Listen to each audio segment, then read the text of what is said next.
आप सबको नमस्कार, सुप्रभात। सार्थक government job point YouTube channel आप सभी लोगों का हार्दिक स्वागत करता है। चैनल को सब्सक्राइब करके वीडियो को लाइक शेयर जरूर कर दीजिए। बेल आइकन दबा कर रख लीजिए ताकि आपको नोटिफिकेशन मिल जाए और आप उसे शेयर कर पाए। एक महत्वपूर्ण सूचना है आप सभी लोगों की शिक्षा सेवा चयन आयोग से। शिक्षा सेवा चयन आयोग में इसमें जो परीक्षा कैलेंडर बनाने की बात कही गई है, वो परीक्षा कैलेंडर आप सभी लोगों का 15 जुलाई से एग्जाम कराने की बात सामने आ रही है। जैसा कि पूर्वत आप सभी लोगों को बताया जा चुका है कि यदि आप सभी लोग अपनी तैयारियां नहीं कर रहे हैं तो आप सबसे पीछे हो जाएंगे, ठीक है ना। और आप लोगों को मैं बता दूं कि टीजीटी पीजीटी 2022 आप सभी लोगों के लिए बेहद महत्वपूर्ण होने चल रही है, क्योंकि शासन की जो मंशा है वो अधिकतम पदों को देने की नहीं, न्यूनतम पदों को दे करके बैलेंस बनाने की है। बात को समझिए। बात यही है कि आप सभी लोगों को अधिक से अधिक पद नहीं मिलेंगे, ठीक है ना। अमूमन जब इनके विज्ञापन आदि जारी होंगे तो आप सभी लोगों को अंडर 5000 यही पद देखने के लिए मिलने वाले हैं टीजीटी और पीजीटी में। इसलिए आप सभी लोगों को अभी तक कोई नियमावली नहीं बनी थी, कोई ये एकदम पंचुअल काम नहीं हुआ था कि प्रवक्ता के पदों पर 50% से अधिक पदों पर जो है आप लोगों का प्रमोशन किया जाएगा। मतलब जो अध्यापक लोग होते हैं, अब जैसे 6 साल मैं सर्विस करते हो गया तो 1-2 साल में मेरा भी प्रमोशन होने के चांसेस बढ़ गए हैं कि मैं प्रशिक्षित स्नातक से मैं प्रवक्ता पद पे जा सकता हूँ, ठीक है ना। लेकिन आप सभी लोगों को मैं बता दूं कि अब ये नियमावली बनने के बाद प्रवक्ता के पद कम हो गए। अब अधिकतर आपको टीजीटी में ही पद देखने के लिए मिलेंगे, ठीक है ना। तो 50% से अधिक पदों पर यदि प्रमोशन हो रहा है तो जाहिर सी बात है प्रवक्ता के पद ऑटोमेटिकली जो है वो कम हो जाएंगे। मान लीजिए कि अगर आपको 2000 की वैकेंसी देखने के लिए मिलती थी तो अमूमन आपको 600-700 की वैकेंसी देखने के लिए मिलेगी। क्यों? क्योंकि लगभग 1500 पदों पर आपका प्रमोशन की अध्यापकों का प्रमोशन होगा। शेष 400-500 पद आपके आपातकाल के लिए आरक्षित रख लिए जाएंगे। आपातकाल की बात समझ रहे हैं ना। समायोजन हो गया, मृतक आश्रित हो गए, ठीक है ना। और मान लीजिए कि कोई रिफ्यूजी लेटर लेकर के घूम रहा है तो उसको जो है मतलब नियुक्तियां देना, ये तमाम चीजें आप सभी लोगों की वो चली जाएंगी। अंतर जनपदीय तबादलों वगैरह में चली जाएंगी। तो ऐसी चीजें आप सभी लोगों को फेस करनी पड़ेंगी। तो प्रवक्ता वर्ग की सीटें कम होंगी, प्रशिक्षित स्नातक की सीटें बढ़ जाएंगी, पहला।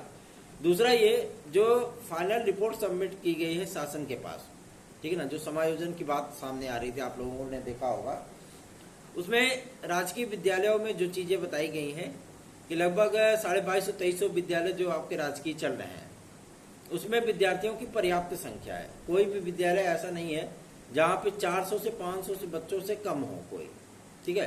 अमूमन 76 ऐसे विद्यालय हैं जहां पे विद्यार्थियों की संख्या केवल 50 या 100 के अंदर है, ठीक है ना। लेकिन अध्यापकों की संख्या भी वहां पे 0/सन्नाटा ही है, इसी वजह से विद्यार्थी नहीं है। और ये रिपोर्ट सबमिट कर दी गई है शासन के पास कि अध्यापकों की कमी होने के चलते विद्यार्थियों की संख्या नामांकन कम होता है, ठीक है। तो इसलिए प्रमोशन के समायोजन के माध्यम से लगभग 739 पद आप लोगों के भर दिए जाएंगे। मतलब जहां पे 5-7 अध्यापक हैं वहां से हटा करके 3 रखे जाएंगे, 4 लोगों को हटा करके वहां पे डाल दिया जाएगा जहां पे 1 या 2 अध्यापक हैं। लेकिन ये बात तो हो गई आपकी जीएससी कॉलेज की। जीएससी कॉलेज की तो और बदतर स्थिति है ना। वहां पे अध्यापिकाओं को लाएंगे कहां से? है ही नहीं, तो लाओगे कहां से? समायोजन करोगे कहां से? ये स्थितियां हैं हमारे क्षेत्र में भी, फूलपुर में भी एक जीजीएससी कॉलेज है। वहां पे जो छात्राएं हैं, जो छात्राएं पढ़ने जाती है, 9 to 12 चलता है, 9 से 12, ठीक है ना। और वहां पे जो छात्राएं पढ़ने जाती हैं उनकी संख्या है 400 समथिंग। अध्यापिकाएं कितनी हैं? केवल 2, केवल 2।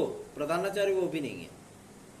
अब सोचिए आप, 4 कक्षाएं चलती हैं, 9, 10, 11, 12, ये 4 कक्षाएं चलती हैं। उनको पढ़ाने के लिए विद्यार्थियों छात्राओं की संख्या कितनी? 400 के ऊपर। पढ़ाने के लिए केवल 2 अध्यापिकाएं।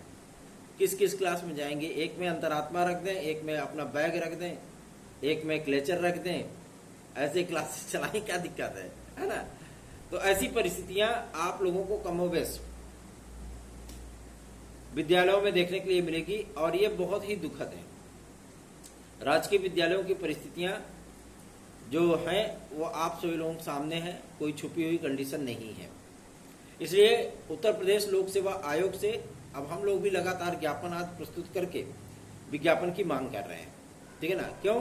क्योंकि शासन स्तर से सारी चीज़ों का क्लियरेंस होने के बाद ये भर्तियां आप सभी लोगों के अधिकारी लेवल पे अर्थात आयोग स्तर पे आकर के रुक जाती है, जो कि विद्यार्थियों के लिए काफ़ी दर्दनाक होता है, ठीक है।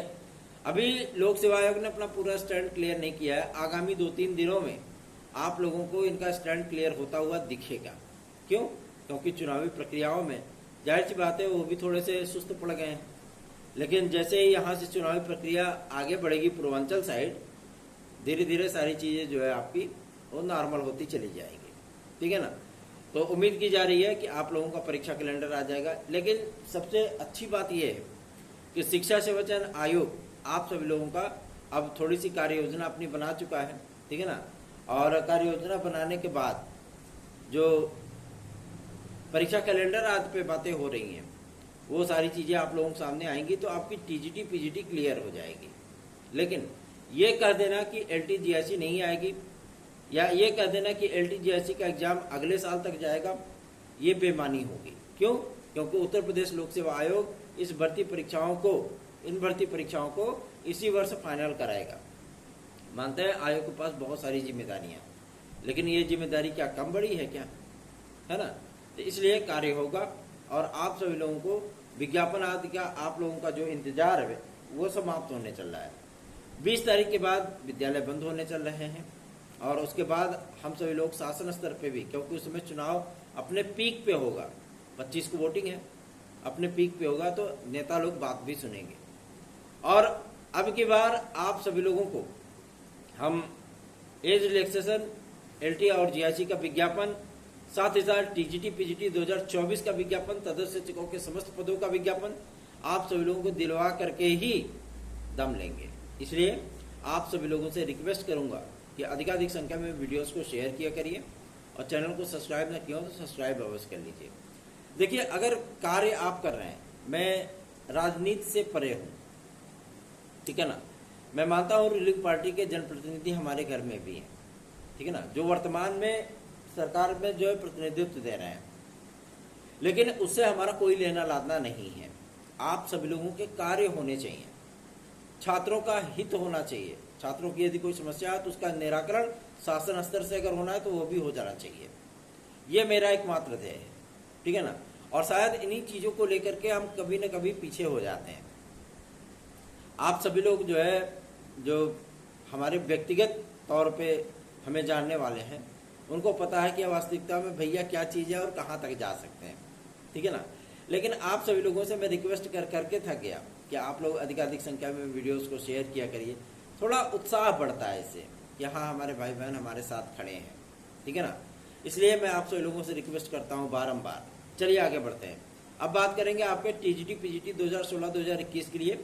आप लोगों को मैं ये बता दूं कि बहुत जल्दी ही आप लोगों की फाइनल जो लिस्ट है, ठीक है ना, जितने विद्यार्थियों को याचिका से लाभ मिलना है, जितने विद्यार्थियों को नियुक्तियां मिलनी है, इनकी फाइनल लिस्ट माध्यमिक शिक्षा मंत्रालय को प्रेषित कर दी जाएगी, ठीक है।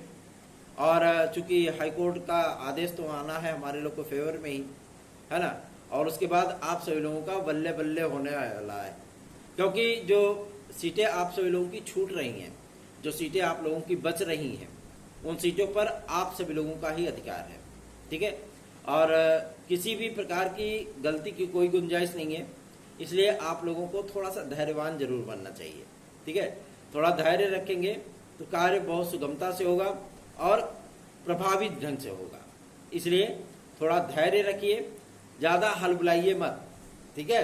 अगर ज़्यादा हलबलाएंगे तो दिक्कत होगी। फिर सार्थक government job point YouTube channel का व्हाट्सएप नंबर 9721411385 है। इस व्हाट्सएप नंबर पे आप हमसे संपर्क करके हमारे नोट्स आदि ले सकते हैं, या यदि आपकी प्रतियोगी जीवन की कोई समस्या है तो आप उससे हमें डिस्कस कर सकते हैं। साथ ही साथ यदि आप टीजीटी पीजीटी 2016-2021 के विद्यार्थी हैं और आप चाहते हैं कि आपका कुछ अच्छा हितकर कार्य हो सके, तो आप हमारे साथ हमारी याचिका में पार्टिसिपेट भी कर सकते हैं। ठीक है, चलिए आगे बढ़ते हैं। अब बात करेंगे आपके यूपी ट्रिपल एससी की। यूपी ट्रिपल एससी आप सभी लोगों की परीक्षा की जो परिणाम है वो परिणाम इसी मई महीने में जारी करेगा। ठीक है, कुछ परिणाम आप लोगों के आएंगे, क्योंकि इधर से चुनाव पूर्वांचल साइड पड़ गया होगा, तो इनका थोड़ा सा, भाई लखनऊ के सब चुनाव खत्म हो गया होगा, तो थोड़ा सा रिलैक्सेशन मोड में आएंगे ये लोग। तो उसके बाद आप लोगों को परिणाम आज जारी होंगे। डीवी वगैरह की नोटिस भी आप लोगों को 2-3 दिन में देखने के लिए मिलने वाली है। वन दरोगा रक्षक वगैरह की 2-3 दिन में आपको डीवी की नोटिस देखने के लिए मिल सकती है। मुख्य सेविका के लिए भी बातें चल रही है तो आप सभी लोगों को बहुत जल्दी इसका एडवांटेज मिलने वाला है। साथ ही साथ पुलिस प्रोन्नति बोर्ड से भी जानकारी प्राप्त हो गई है कि आप सभी लोगों की यूपी कांस्टेबल की परीक्षा को पारदर्शी ढंग से कराने के उपरांत आप लोगों का तत्काल 1 हफ्ते के भीतर यूपीएसआई का विज्ञापन जारी कर दिया जाएगा। और ये विज्ञापन आप सभी लोगों का अगस्त के अंतिम सप्ताह या सितंबर के प्रथम सप्ताह में जारी होगा। गारंटीड लगभग 9,500 पद होंगे आप लोगों के दरोगा भर्ती के लिए। लेकिन इसमें भी आप लोगों को 3 वर्ष का एज रिलैक्सेशन के साथ ये विज्ञापन मिलेगा। ठीक है ना, 3 वर्ष अतिरिक्त आप लोगों को मिलेंगे सभी वर्गों के लिए। ऐसा नहीं कि केवल सामान्य वर्ग के लिए, सभी वर्गों के लिए आप लोगों को 3-3 वर्ष अवश्य ही मिलेंगे यूपीएसआई की वैकेंसी के लिए। तो तैयारियां शुरू कर दीजिए और अपने इस भाई पर भी ध्यान दीजिए, क्योंकि हम लोग आप सभी लोगों के लिए कार्य करते हैं और कोशिश करते हैं कि आपके प्रतियोगी जीवन की समस्याएं समाप्त हो और आप सभी लोगों को सुखकर भविष्य आपका बनाने में थोड़ा बहुत 2-4 कदम अगर हम भी चल सके तो हमारा सौभाग्य होता है। ठीक है ना, इसलिए आप लोगों से बारंबार रिक्वेस्ट है, अधिकाधिक संख्या में वीडियोस को शेयर किया करिए, चैनल को सब्सक्राइब, वीडियो को लाइक शेयर अवश्य कर दिया करिए। एज रिलैक्सेशन के लिए हम लोगों ने जो मुहिम बनाई है, जो हम लोगों ने टीम वर्क किया है और जो हम लोगों ने टारगेट किया है रूलिंग पार्टी के जनप्रतिनिधियों को कि हम लोग ज्ञापन देंगे उनको और हम अपनी समस्याओं से उनको रूबरू कराएंगे और साथ ही साथ ये मांग करेंगे गवर्नमेंट से कि हम लोगों को एज रिलैक्सेशन प्रोवाइड किया जाए, चाहे वो उत्तर प्रदेश लोक सेवा आयोग हो, चाहे वो हमारा यूपी ट्रिपल एससी हो, चाहे वो शिक्षा सेवा चयन आयोग हो, चाहे वो हमारा अन्य भर्ती संस्थान हो। ठीक है ना, हम लोगों को एज रिलैक्सेशन मिलना चाहिए, विद्यार्थियों को अतिरिक्त अवसर मिलने चाहिए, ये उनका अधिकार है। कोविड काल के चलते 2 वर्ष उनका बर्बाद हो चुका है, इसलिए उनको मिलना चाहिए। अगर अदर स्टेट ने नहीं दिया होता तो हम लोग मांग नहीं करते, लेकिन बहुत से राज्यों ने ये तोहफा विद्यार्थियों को प्रदान किया है, इसलिए आप सभी लोगों की मांग भी जायज है। और लगभग मुख्य सचिव से लेकर के पीसीएस महासंघ ने तो कहा था कि 2 वर्ष आप बढ़ा दीजिए पीसीएस में, क्योंकि विद्यार्थी जब तैयारी करते हैं 21 से 40 वर्ष आपने रखा है। ठीक है ना, और जब विद्यार्थी तैयारी करना शुरू करते हैं तो उनको सिलेबस को समझने और एग्जाम का पैटर्न समझने में ही 1-2 साल उनके 3 साल निकल जाते हैं। फिर वो प्रीलिम्स देना स्टार्ट करते हैं। ठीक है ना, 1-2-3 प्रीलिम्स देने के बाद उनको समझ आती है कि हाँ प्रीलिम्स के क्वेश्चन कैसे बनते हैं। ठीक है, फिर उसके बाद वो प्री और मेंस देना स्टार्ट कर देते हैं, तो धीरे धीरे उनका समय ही निकल जाता है ना। और पीसीएस कोई मामूली परीक्षा तो होती नहीं है, उत्तर प्रदेश की नंबर 1 परीक्षा होती है। ठीक है, जैसे यूपीएससी का सिविल सेवा परीक्षा भारत की टफेस्ट एग्जाम में से एक है, उसी तरीके से उत्तर प्रदेश में ये सारी चीजें होती है। इसलिए पीसीएस महासंघ ने भी जो चीजें बोली हैं वो आप सभी लोगों के फेवर में ही है। लेकिन मुख्य सचिव स्तर पे जो हम लोगों ने आश्वासन प्राप्त किया था और जो हम लोगों ने जनप्रतिनिधि लेवल पे आश्वासन प्राप्त किया है, जाहिर सी बात है उसका एडवांटेज आप सभी लोगों को मिले, ये मेरा भी दायित्व है। इसके लिए कोशिश करते रहना है, थकना नहीं है, हारना नहीं है, बैठना नहीं है। लेकिन आप सभी लोग थक हार करके बैठ गए हो, ये देख करके मुझे बड़ा अफसोस होता है। उम्मीद करता हूं कि आज से आप सभी लोगों के अंदर उत्साह का संचार होगा, क्योंकि आपका शिक्षा सेवा चयन आयोग अपना कार्यप्रणाली स्टार्ट करने चल रहा है और 15 जून के अंदर अंदर सभी महत्वपूर्ण पदों पर नियुक्तियां होने के साथ साथ आप लोगों को जो कोर्ट केसेस चल रहे हैं, जो वेटिंग लिस्ट आदि का मामला है, सारी चीजें क्लियर होने के बाद आप सभी लोगों को बहुत जल्दी ही टीजीटी पीजीटी 2022 की प्रतीक्षा सूची परीक्षा कार्यक्रम आदि भी देखने के लिए मिल जाएगा। तो आप लोग सपोर्ट करिए और कोशिश ये करिए कि हमारे पास कॉल मत करिए। ठीक है, धन्यवाद। आप सभी का दिन शुभ हो।